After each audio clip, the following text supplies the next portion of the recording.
मैं एक कंपनी में मैनेजर की पोस्ट के लिए इंटरव्यू देने घर से निकली ही थी कि चची ने मेरे हाथ में कागजात देकर मुझे थप्पड़ मारा और कहा, अब मोची की बेटी मैनेजर बनेगी।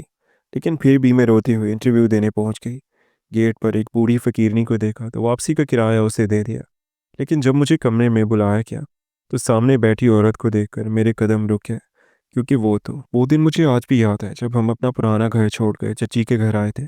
अम्मी को गुजरे अभी 40 दिन भी नहीं हुए थे और अब्बू अकेले सब कुछ संभाल नहीं पा रहे थे। हमारा अपना कच्चा सा घर था, मगर अम्मी के इलाज में जो कर्ज दिया गया था वो बढ़ता ही जा रहा था। आखिरकार वो घर भी बेचना पड़ा। अब्बू ने बहुत कोशिश की कि कहीं किराए का छोटा सा मकान मिल जाए, मगर मोची का काम करके जितना कमाते थे वो मुश्किल 2 वक्त की रोटी के लिए काफ़ी होता था। तब चचा ने कहा कि कुछ दिन के लिए हमारे पास आ जाओ। वही कुछ दिन सालों में बदल गए। चची ने हमें कभी दिल से कबूल नहीं किया। उनके अपने 2 बेटे थे और एक बेटी। वो अक्सर कहती कि हमारा खर्च पहले से मुश्किल से चल रहा है, ऊपर से 2 लोग और आ गए। शुरू शुरू में वो सामने कुछ नहीं कहती, मगर उनकी आंखों में नागवारी साफ नजर आती थी। अबू सुबह सवेरे अपने औजार लेकर बाजार चले जाते और रात देर से वापस आते। वो कोशिश करते कि घर के खर्च में अपना हिस्सा डालें, मगर जो वो देते वो चच्ची को हमेशा कम लगता। हमें घर के पिछले हिस्से में एक छोटा सा कमरा दिया गया था। इसमें एक चारपाई, एक ट्रंक और एक पुराना पंखा था, जो गर्मी में मुश्किल चलता।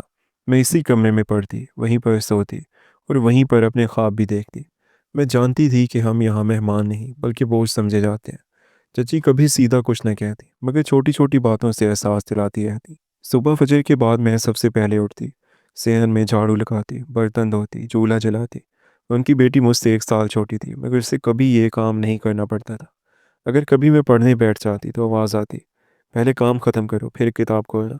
मैं खामोशी से किताब बंद कर देती। मुझे पता था बहस का कोई फ़ायदा नहीं। चची को मेरे अब्बू का पेशा कभी पसंद नहीं था। वो अक्सर कहती कि जूते ठीक करने वाले लोग हमेशा नीचे ही रहते हैं। उन्हें डर था कि मोहल्ले वाले क्या कहेंगे कि उनके घर मोची रह रहा है। हालांकि चचा ने खुद हमें बुलाया था, मगर घर के अंदर असल फैसला चची का ही चलता था। कई बार मैंने सुना वो पड़ोसन से कह रही थी कि मजबूर होकर रखा हुआ है, वरना कब का भेज देती। इस सब के बावजूद अब्बू ने कभी शिकायत नहीं की। वो हमेशा कहते कुछ वक्त की बात है, तुम बस पढ़ाई पर ध्यान दो बेटा। उन्होंने अपने लिए कभी नए कपड़े नहीं खरीदे, मगर मेरी फीस वक्त पर जमा करवाते। कई बार मैंने देखा कि वो रात को देर तक बैठकर इजाफी जूते सी रहे होते थे ताकि मेरी किताबें खरीद सकें।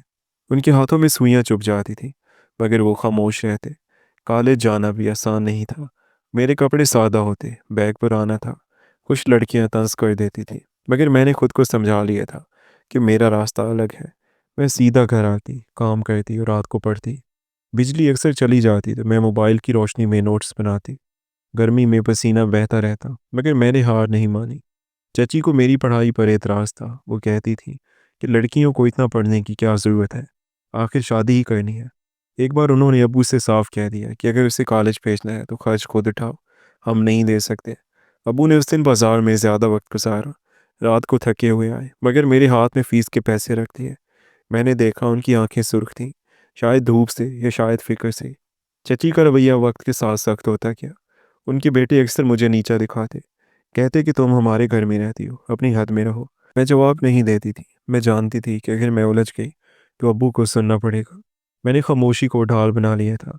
मैंने पढ़ाई मुकम्मल की तो डिग्री हाथ में लेकर सबसे पहले अब्बू के पास गई। वो दुकान पर बैठे हुए थे।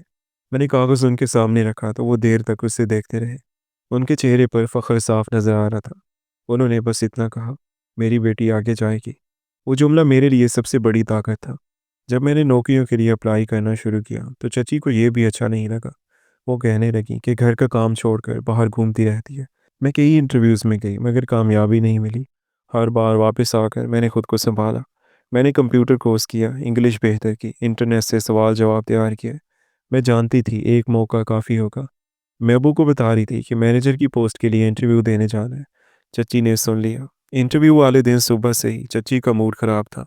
शायद उन्हें पहले से अंदाज़ा था कि अगर मुझे अच्छी नौकरी मिल गई तो हमारा झुक कर रहना ख़त्म हो जाएगा।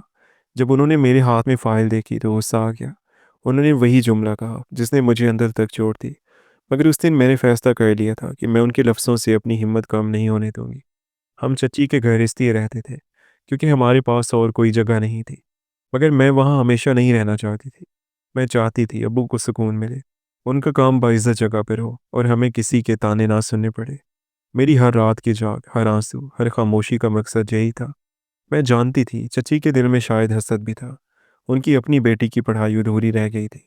उनको पढ़ाई में दिलचस्पी नहीं थी। शायद उन्हें लगता था कि मैं आगे निकल गई तो लोग उनसे सवाल करेंगे। मगर मैंने कभी उनकी बेटी से मुकाबला नहीं किया। मैं बस अपनी जगह बनाना चाहती थी। वो साल मेरे लिए आसान नहीं था। मैंने अपने हिस्से का बचपन भी जल्दी गुजार दिया। मैंने सीख लिया कि कम बोलकर भी मजबूत रहा जा सकता है। मैंने सीख लिया कि हालात जितने भी सख्त हो, इंसान अगर खुद पर यकीन रखे तो रास्ता निकल आता है। और इसी यकीन ने मुझे उस दिन इंटरव्यू के दरवाजे तक पहुंचाया था। मैं एक कंपनी में मैनेजर की पोस्ट के लिए इंटरव्यू देने घर से निकली ही थी कि चची ने मेरे हाथ में फाइल और कागजात देकर मुझे ज़ोर से थप्पड़ मारा। आवाज़ इतनी तेज़ थी कि सेहन में बंधी हुई बकरी भी चौंक गई।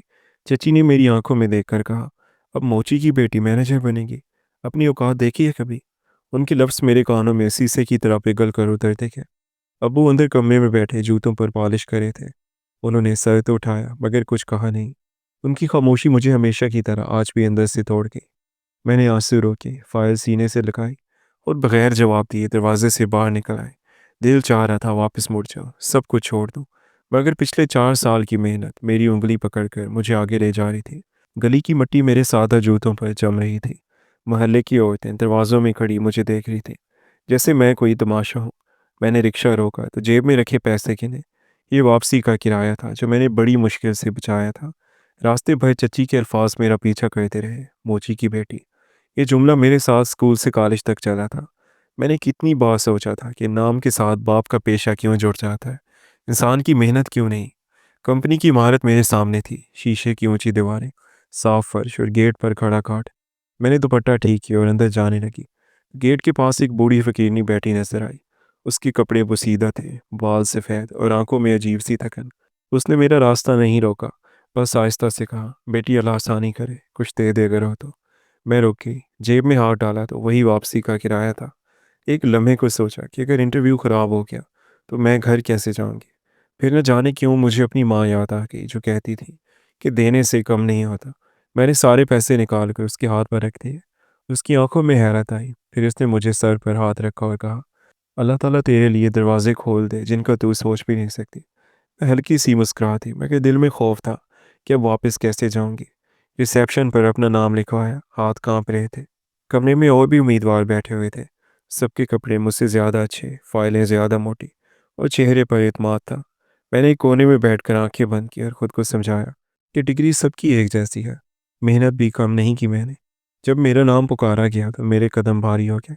मैंने दरवाज़ा खोला और अंदर दाखिल हुई। सामने एक बड़ी मेज़ थी, उसके पीछे जो औरत बैठी थी उसे देखकर मेरे कदम वहीं रुके। वही फ़कीरनी थी, मगर अब उसके कपड़े साफ सुथरे थे, बाल तरतीब से बंधे हुए और चेहरे पर संजीदगी।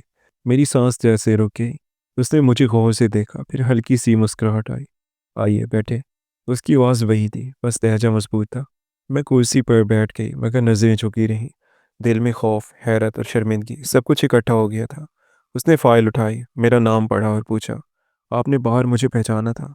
मैंने हिचकिचाते हुए कहा, नहीं, मैंने नहीं सोचा था कि। और मैंने जुमला जानबूझकर अधूरा छोड़ दिया। वो मुस्कुराई कि फ़कीर ने इस कंपनी की सीईओ हो सकते हैं। मेरे पास जवाब नहीं था। उसने कुर्सी की पुश्त से टेक लगाई और कहा, मैं अक्सर ऐसे ही गेट पर बैठती हूँ। लोग मुझे देखकर गुजर जाते हैं। कुछ तरस खाकर सिक्के दे देते हैं, कुछ नज़रें चुरा लेते हैं। मगर आज तुमने अपने सारे पैसे मुझे दे दिए। यकीनन ये तुम्हारी वापसी का किराया था। तुम्हें डर नहीं लगा? मेरी आंखों में आंसू आ गया। मैंने सच बताया। डर तो लगा था, मगर मैंने सोचा शायद इसे मुझसे ज़्यादा ज़रूरत हो। कमरे में खामोशी छा गई। उसने इंटरव्यू शुरू किया। सवाल मुश्किल थे, मगर मैंने हर सवाल का जवाब पूरे एतमाद से दिया। जब मैंने अपने अब्बू के पेशे का जिक्र किया तो एक लम्हे को आवाज़ पर आई, मगर मैंने खुद को संभाला और कहा, उन्होंने मुझे सिखाया है कि जूता चाहे कितना भी पुराना हो, अगर दिल से पॉलिश किया जाए तो चमक उठता है। मैं भी इसी चमक पर यकीन रखती हूँ। वो औरत मुझे मुसलसल देख रही थी, जैसे मेरे लफ्ज़ों को परख रही हो। इंटरव्यू ख़त्म हुआ तो उसने फ़ाइल बंद की और कहा, आप कल से जॉब पर आ जाइए। मुझे लगा मैंने गलत सुना है। मैंने हैरत से उसकी तरफ देखा। उसने वाज़ेह अंदाज में कहा, हमें डिग्रियों से ज़्यादा इंसानियत चाहिए, और तुम में वो है। मेरी आंखों से आंसू बह निकले। मैंने शुक्रिया कहा और कमरे से बाहर आ गई। बाहर आकर सब कुछ बदल चुका था। आसमान वैसा ही था, मगर मुझे हल्का लग रहा था। अब मसला ये था कि घर कैसे जाऊं। मैंने पैदल चलना शुरू किया। रास्ता लंबा था मगर दिल में खुशी थी। आधे रास्ते में वही बड़ी गाड़ी मेरे करीब रुकी। शीशा नीचे हुआ तो वही औरत बैठी हुई थी। उसने दरवाज़ा खोला और कहा, आओ छोड़ देती हूँ। मैं खामोशी से बैठ गई। रास्ते में उसने बताया कि वो खुद भी एक गरीब शख्स की बेटी थी। उसके वालिद को भी लोग हकारत से देखते थे। उसने मेहनत की, पढ़ाई की और ये कंपनी खड़ी की। मैं देखना चाहती हूँ कि कौन अपनी हालत से ऊपर सोच सकता है। तुमने आज साबित कर दिया कि तुम कर सकती हो। मैंने उसकी बातें सुनी तो हिम्मत बन गई। घर के सामने गाड़ी रुकी तो मोहल्ले वाले हैरत से देखने लगे। मैं उतरी तो चची दरवाजे पर खड़ी थी। उनके चेहरे पर सवाल था। इस औरत ने गाड़ी से उतरकर चची की तरफ देखा और कहा, आपकी बेटी कल से हमारी कंपनी में मैनेजर है। चची का चेहरा सफ़ेद पड़ गया। अब्बू दरवाजे तक आ गए। उनकी आंखों में आंसू थे। गाड़ी चली गई मगर मेरे अंदर कुछ बदल चुका था। आज पहली बार मुझे अपने बाप के पेशे पर शर्मिंदगी नहीं बल्कि फ़ख्र महसूस हुआ। चच्ची खामोश थी, जैसे उनके पास कहने को कुछ ना हो। मैंने अब्बू के हाथ से पॉलिश का ब्रश लिया और कहा, अब्बू आपकी मेहनत रंग ले आई। उन्होंने मेरे सर पर हाथ रखा और कहा, मुझे तुम पर हमेशा यकीन था बेटा। रात को बिस्तर पर लेटी तो दिन भर के मंजर आंखों के सामने आते रहे। चच्ची का थप्पड़, उनका हकारत भरा रवैया याद आ गया। अगर मैं इस थप्पड़ के बाद रुक जाती, अगर मैं वो किराया अपने पास रख लेती, तो शायद सब कुछ मुख्तलिफ होता। मगर आज मुझे समझ आया कि इंसान की पहचान उसके हालात से नहीं, उसके फ़ैसलों से बनती है। और मैंने आज एक ऐसा फ़ैसला किया था जिससे मेरी ज़िंदगी का रुख बदल दिया था। ये सिर्फ़ नौकरी नहीं थी, ये मेरे वजूद की कबूलियत थी, मेरे ख्वाबों की इज़्ज़त थी। और सबसे बढ़कर ये इस बात का सबूत था कि मोची की बेटी भी मैनेजर बन सकती है। अगली सुबह जब मैं दफ्तर जाने के लिए तैयार हो रही थी, तो घर का माहौल बदला हुआ था। चच्ची, जो कल तक मुझे नीचा दिखाने का कोई मौका नहीं छोड़ती थी, आज खामोशी से बावर्ची खाने में मसरूफ़ थी। उन्होंने पहली बार मेरे लिए चाय बनाई और बग़ैर आंखों में देखे कप मेरे सामने रख दिया। अबू हस्बे मामूल जल्दी उठ गए थे, मगर आज उनके चेहरे पर एक अजीब सा सुकून था। मैंने सादा सा सूट पहना, बाल बांधे और फाइल हाथ में ली तो दिल में वही पुराना खौफ हल्का सा जागा, मगर इसके साथ एक मजबूती भी थी जो कल तक नहीं थी। दफ्तर पहुंची तो रिसेप्शन पर सबने बाकायदा सलाम किया। मुझे एक अलग केबिन दिया गया। दरवाजे पर मेरे नाम की प्लेट लगी देखकर उंगलियां कांप गई। मैंने कुर्सी पर बैठते हुए गहरी सांस दी। चंद ही लम्हों बाद वही खातून अंदर आई, आज मुकम्मल प्रोफेशनल अंदाज में। कैसा लग रहा है पहला दिन? उन्होंने पूछा। मैंने सच कहा, जिम्मेदारी भारी लग रही है, मगर आपको मायूस नहीं करूँगी। वो मुस्कुराई और वापस अपने ऑफिस में चली गई। मैंने मेहनत जारी रखी। गरीब की औलाद हमेशा गरीब नहीं रहती। मेहनत से इंसान हर मैदान फतह कर लेता है। बस इंसान को अल्लाह ताला की ज़ात पर भरोसा और ख़ुद पर एतमाद होना चाहिए। अगर कहानी अच्छी लगी है तो वीडियो को लाइक और चैनल को सब्सक्राइब कर दें। अल्लाह हाफ़िज़।